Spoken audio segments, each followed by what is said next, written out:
ladies and gentlemen, ladies and gentlemen, ladies and gentlemen, boys and girls from across the world. You're listening to Bad Decisions with Jazz. Hi, hello, welcome to my podcast. Woo-hoo! Today's topic of inspiration was stemmed from something that actually happened this last week. My husband and I went on a date for the first time since we've had a baby, so in a month. And one, I just want to say, wow, I totally got out of my comfort zone with everything that night, like as far as like personally goes. I put a red lip on, put my hair in a ponytail, two things that make me super insecure, and I did it and I still felt beautiful, which was the first time since like, I don't even know, pre-pregnancy.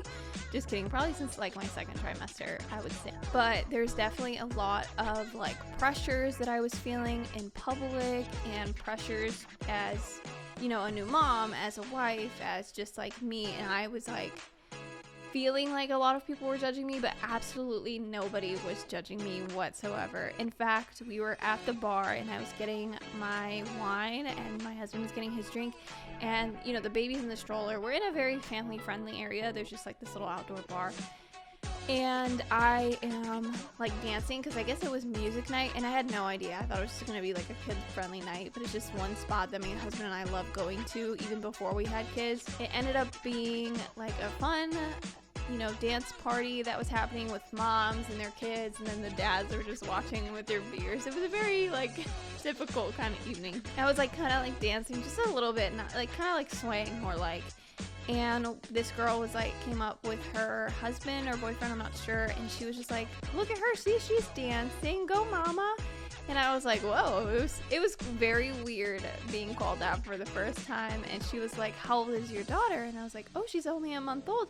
And she was like, oh my God, you look great. And I was like, you know, obviously that kind of like boosts my ego a little bit. So I was like kind of feeling myself, especially a little bit more. And she was just like complimenting me and, you know, asking about the baby and pregnancy. And it was definitely new for me, but I was definitely like feeling pressure as we were leaving the house. I just feel like I have this constant need to have to prove to everybody that I am the perfect mom, and I am the perfect wife, and I am the perfect person, perfect daughter, perfect sister. I just feel like I have this constant need to be perfect, and it creates a lot of pressure on myself. It kind of makes me put my entire personality into this tiny itty bitty bitty box just to prove to everybody that my life is in fact perfect. But I think what nobody ever talks about is that what goes on social media, what I post, are like the highlights of my life. Well, not particularly, but it's definitely not in the moment. It's after I've had a second to like collect myself. But on this day, we were sitting at a table, and the stroller is right next to me.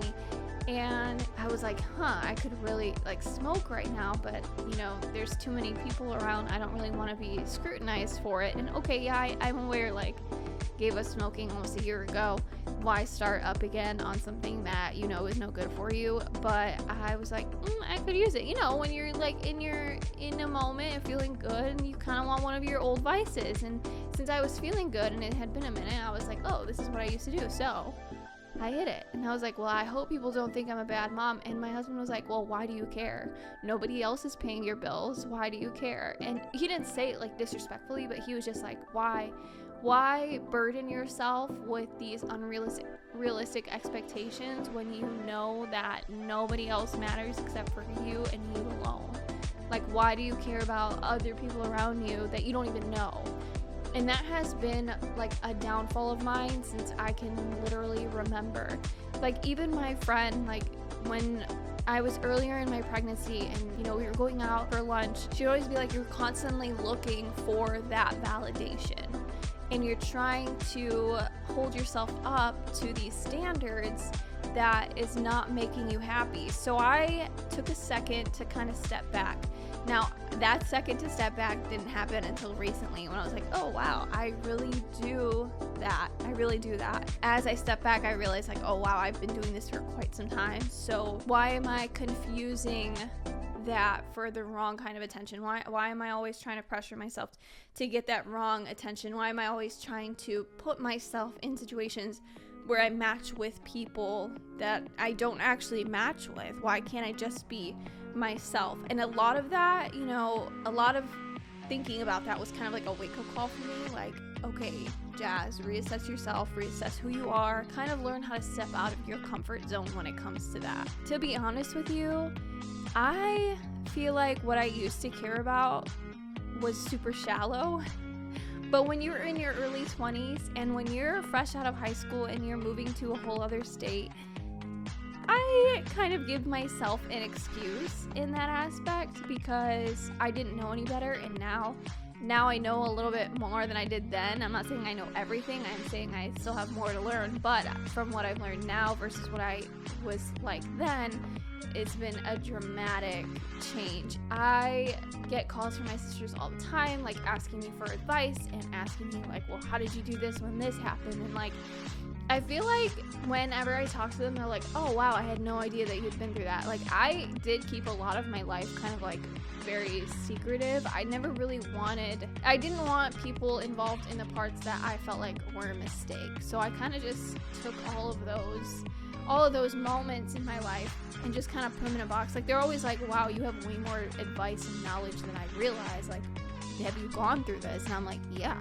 But I used to care about so much. Like, skincare was something I used to care about. And I'm not talking about like skincare from the dollar store, skincare from a drugstore, period. I'm talking about like, I used to care about spending hundreds of dollars on skincare. And I don't know why I thought that was smart, because now I use a freaking $5 bottle from Target and my skin may look bright. Like, I definitely used to care about the clothes I wear, okay? I was obsessed with wearing the right clothes, the right shoes, making sure it had a little bit of a price tag on it. I'm not talking about spending thousands of dollars on shoes, but let me tell you, if I had an opportunity to wear red bottoms, I was gonna. And that was what I cared about then. I'm not really sure why. That's just who I was. I was always somebody who just wanted to look like she was in a different class than she actually was. Something I find really shallow about myself, and it might just be now that I'm married, I'm not sure, but I definitely used to care about like impressing like you guys, you know what I mean? Like, always trying to get their attention in the wrong way, the wrong kind of attention. I mean, I used to care about what pictures I snapped and how I can be a thirst trap for people. I mean, you guys remember this when I was, before I was even married, and as I was talking to my husband now, it was like thirst trap, like your favorite thirst trap for the week, coming in for the win, like, you know what I mean? Like, that's what I used to care about. I really did used to care about things that were so irrelevant to life. Like, it wasn't even until I started my podcast, even in the second season, that I realized, wow, there's so much more to life than what I've realized. And I've been through a lot, and I have learned a lot from those mistakes and those moments in my life and those pressures. The wedding was a big stressor for me back then. Oh my goodness, I had so much drama. Like, I listened to season 2 and I'm like, wow, that is a necessary amount of drama, but it is normal drama that happens. I mean, half the shit that I cared about last season for my wedding especially is completely gone now. Like, I don't care about it. What happened, who cares? I talk to my dad's wife currently, which is a big step in a growing direction for me. But listen, she sent me a huge box of things for our daughter, like a huge box. And I was like, I cannot live with myself if I at least don't extend a thank you. Now, did my dad answer my phone call or my text? No, but at least I got the message through to somebody, and I was like, you know what? Once you have a kid, who you want in your life definitely changes, because you want good role models. You want people that are gonna legitimately support you. I've lost a lot of friends in the last year, like a lot of friends, and not so much because there was any, drama or any like backlash or something like that. It was just a natural falling out of friends, because that's what happens in life. When you all go in different directions, you're never going to be able to relate to me if I'm on the right side when you're all the way on the left side.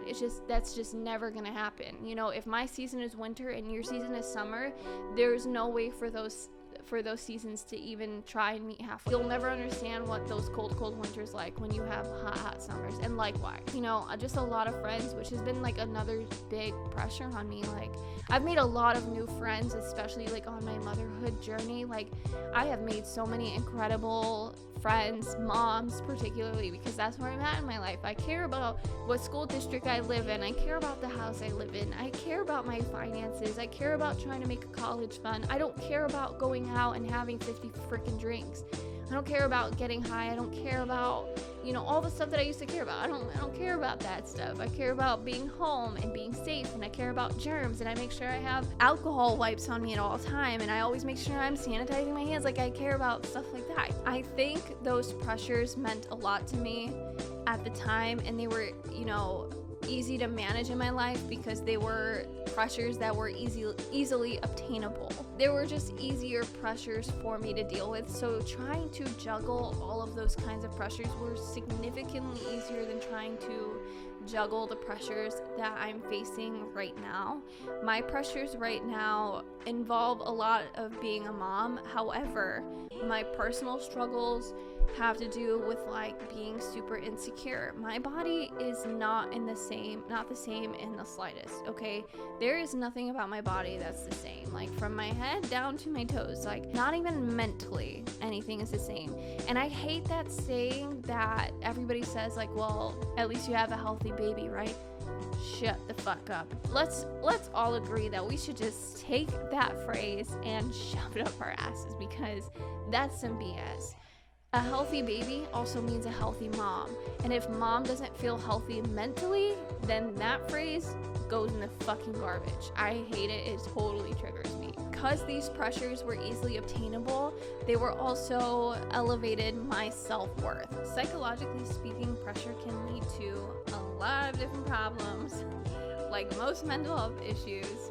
The first one is anxiety. So I actually had my first panic attack recently. I was about to shower, the baby was fine, everyone was fine. I guess I wasn't, and I didn't notice it until after I got out of the shower.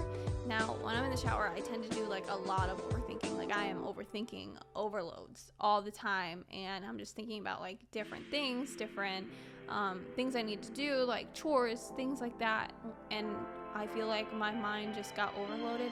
So when I stepped out of the shower, I was like I legitimately could not breathe. And my husband was like coming back into the room because he was filling my water, and he was like, what is going on? I'm like, I don't know, I can't breathe. And he was like, you need to sit down, you need to relax. And I think that was definitely the first time that I really realized that pressure can lead to a lot of these different issues. And the anxiety, panic attack that I was having was definitely not, I don't know, it could have been postpartum. It's kind of hard to tell. I don't think so, because I'm not constantly worrying, I'm just constantly worrying.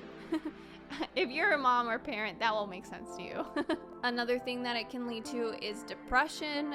Depression comes in all different ranges, shapes, sizes, you name it. It comes in many different forms for everybody. It's different for everyone. I was having a lot of depression a few weeks ago, where I was just feeling super exhausted. Now I'm still having a little bit of like residual depression. I still get very exhausted easily, and that's a challenge that I'm trying to face because I don't want to be depressed around my daughter. My daughter deserves happiness. Psychologically, it can lead to a lot of sleep problems. Now, it's no secret that you need sleep to be sane, and for me, my sleep problems really did increase and go overdrive. I was having a lot of sleep problems definitely the second week that I was home from the hospital, and I wasn't really allowing myself the time for my body to heal. I'm also having a lot of, personal issues, a lot of insecurities, and I'm also thinking about that, like, oh, how do I make my stretch marks go away, or how do I feel normal again? It can also lead to a lot of eating disorders. Yeah, I think I have an eating disorder, but obviously I need a professional to tell me that. I wouldn't know myself, but my problem is that I'm not registering my feed cues. Like, when your stomach grumbles because you're hungry, I'm not registering that as I need to eat. So I'm having a lot of problems, eating and staying healthy, which hey, red flags, Jazz, you kind of have to do that to take care of a human. Like, you literally have to do that to take care of a human. So I don't know why I'm struggling so hard to do that, but I am, and it sucks. It sucks not being able to just sit down and have a meal, but I'm always worrying about something or someone, and I feel like I don't have time to eat, but realistically, that's not the case at all. Lastly, psychologically, well, maybe not lastly, but it can definitely lead to ADHD, constantly moving, not being able to focus or paying attention to anything. ADHD is one of those things that is really hard to overcome. I used to have ADHD as a kid. I used to just not be able to focus on anything, and that was definitely a struggle when going to school, when I was trying to focus on a bunch of other things. But even work, like even when I was working, it was difficult. And when I first joined the military, it was difficult for me to really focus on anything. It took me a few years to grow out of that and try and get myself to be like, sit down,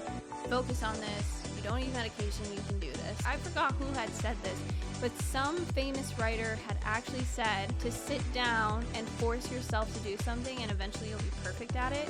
And that quote has stuck with me my whole life. The point is that I sat down and forced myself to focus on something, whatever the case may be, whatever it might be. Something simple that I'm working on, I would focus on it, and then I would move on to the next project. And I've stuck with that quote for my entire life. I will focus on one task at a time, and it's better that way. Things flow a lot more naturally that way, so that's definitely the best advice that I can give you in that aspect. The truth is, I do want to feel normal again, but I think I'm going about it in the wrong way, to be transparent. I think I'm just trying to adapt, but I'm doing it the wrong way. I'm trying to adapt by looking in my past and how things used to be versus how things are going to be from here on out, and I'm not really sure how to process that, so it's been putting a lot of pressure on myself. But truth is, you just need to take it one day at a time. Take it one day at a time, and those pressures will eventually let up. And remember to do one task at a time. Don't overload yourself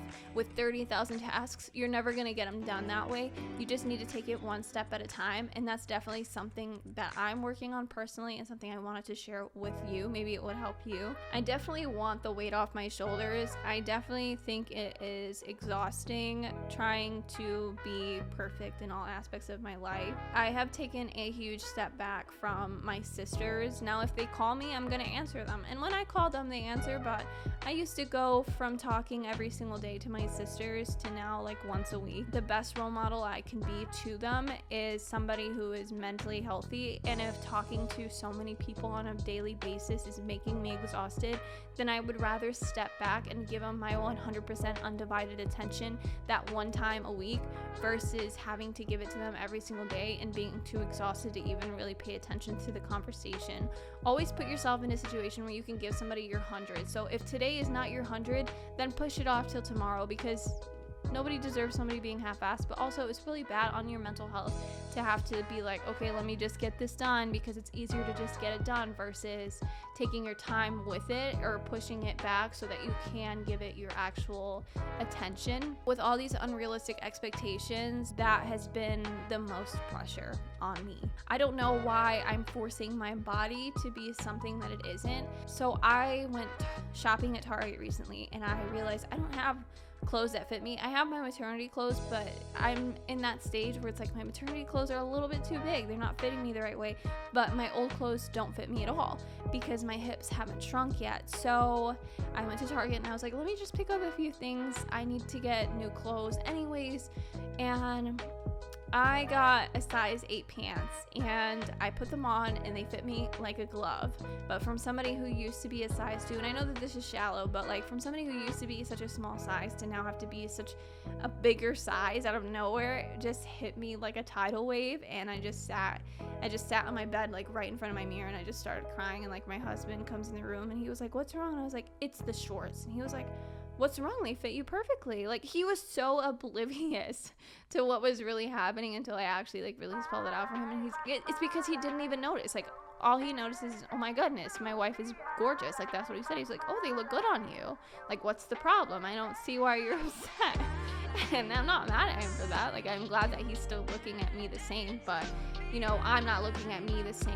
And I need to I need to just stop doing that. I just had a baby. I was just carrying a human for 10 months. I don't know why I'm putting so much pressure on myself to try and be something that I'm not. I'm not going to ever be old Jazz again. It is new, improved, with a little bit of stretch marks. That's who I need to love. Like, why?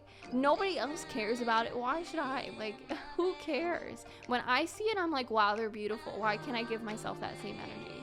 I think the most unrealistic expectation for me is, setting myself up to this stupid standard of how much milk I can produce. Okay, I know it's silly and most of you don't even do that or even care about that, but listen, I'll be on TikTok, I'll be scrolling, and I see women who make loads and loads of milk. I came across this one girl on her TikTok who didn't even have a baby, and she was like, I stimulated my breast enough to try and start producing milk.